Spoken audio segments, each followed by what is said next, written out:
Phone rang late last night. The house detective doesn't punch a clock. Got a hot tip for you.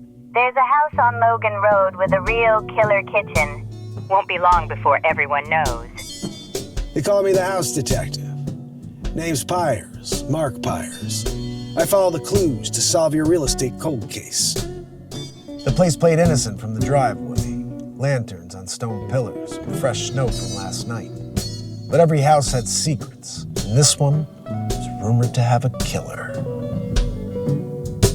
Quiet street, the kind of quiet that costs extra in this town. Time to pull back the curtain, look under the hood.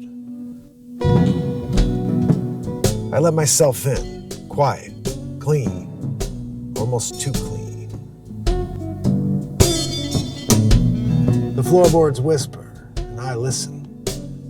No squeaks, no give.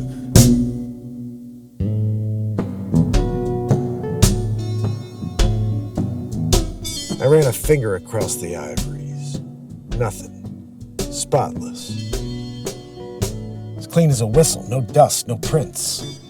Not even enough for a confession.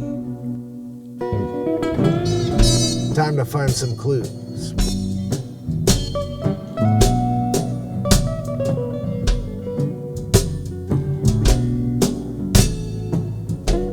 Your move, buyer. Original oil on the wall. Good thing I'm here to keep an eye on it.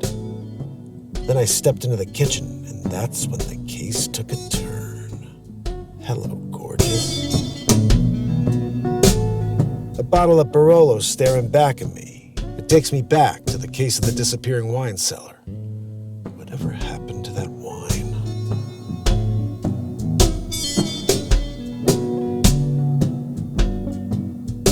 A built-in Mila. One touch espresso so perfect will close a case on your old coffee maker for good. I check to see what's hiding in the drawers. Jackpot. Double drawers. Never run out of space. Genius. Looks like a Wolf commercial oven. The kind of range that makes a chef weak in the knees and gets buyers to open their checkbooks.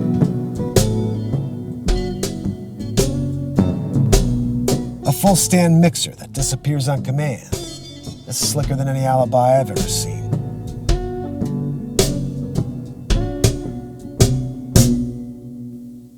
Word around town is the owner stuffed $40K in the countertop. Now I see. Looks like they spent $40K on the countertop. That's why I get the call, to tell fact from fiction. They say every house has a story. This one, the case of the killer kitchen. Case closed. Not yet, but you know where to find me. The house detective. Another case solved. Always ready for the next case.